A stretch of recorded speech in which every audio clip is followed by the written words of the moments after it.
दोस्तों, अक्सर आप भूतों की कहानियां सुन के आपके अंदर एक डर सा पैदा हो जाता है। तो इस कहानी को सुनने के बाद आप डरिएगा नहीं। तो चलिए कहानी को शुरू करते हैं।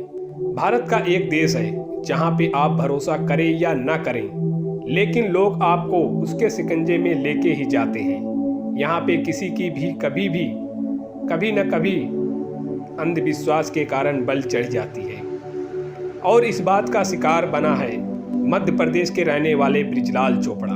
उसका बीमार पुत्र ठीक होता ही नहीं था और परिवार वालों को ऐसा लगता था कि उसके बेटे के ऊपर कोई काली शक्तियां घूम रही है। वो लोग उनके बेटे को पास में रहते हुए एक कबीले के पास लेके गए, जहाँ पे काले जादू से कुछ भी कर सकते हैं। लेकिन वहाँ पे जो बना हो सुनकर आपके होश उड़ जाएंगे।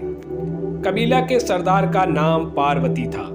वहाँ पे उनके साथियों ने ऐसी काले जादू की जाल बिछाई जहाँ से बृजलाल, उनकी पत्नी और उनका 10 साल का बेटा उसमें से बाहर नहीं आ पाए।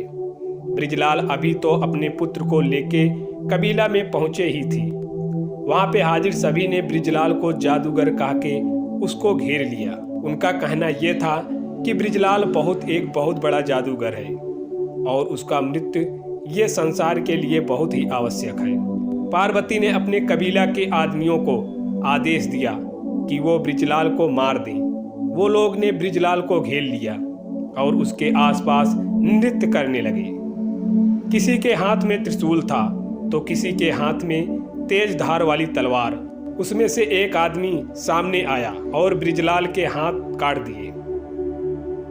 बृजलाल बहुत ही चीखा, वारंवार करता रहा कि मैं जादूगर नहीं हूं, लेकिन उनकी चीखें उन लोगों के गाने में और हंसने में दब गई। बृजलाल को जादूगर कहने के बाद पार्वती ने अपने लोगों से ऐसा कहा कि इसकी सारी शक्तियां उसके हाथ में है, इसलिए कुछ भी समझे बिना बृजलाल के हाथ काट दिए। उसके बाद बृजलाल कभी भी किसी के पर हावी ना हो, उसकी सारी शक्तियां भस्म हो जाए। इसलिए वो दुष्टों ने बृजलाल को जिंदा जला दिया और देखते ही देखते बृजलाल का शरीर राख में मिल गया। ये सारा खतरनाक दृश्य बृजलाल के 10 साल का बेटा और उनकी पत्नी के सामने हुआ था। वो दोनों ने मदद के लिए चीखे चिल्लाए, लेकिन उन्होंने किसी की एक भी बात नहीं सुनी। ये सारी घटना को अंजाम देने के बाद उन्होंने बृजलाल की पत्नी और बेटे को जाने की अनुमति दे दी। उन्होंने एक चेतावनी दी कि अगर इसके बारे में किसी को भी कुछ भी कहेंगे तो उनका अंजाम बहुत ही बुरा होगा।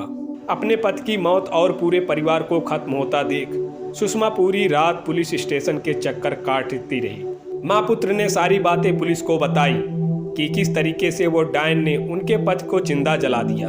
फिलहाल डायनों की पूरी जमात और उनके सरदार पार्वती सहित पुलिस ने सबकी धरपकड़ कर ली और सुनने में आया है कि बहुत जल्द उन लोगों को मौत की सजा होगी।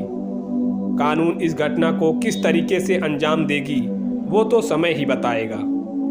लेकिन इस घटना ने एक बहुत ही बड़ा सवाल खड़ा कर दिया है कि क्या सही में भारत में काला जादू होता है, और अगर होता भी है तो किस कारण से होता है। ऐसे ही हर रोज कोई निर्दोष की बलि चढ़ेगी।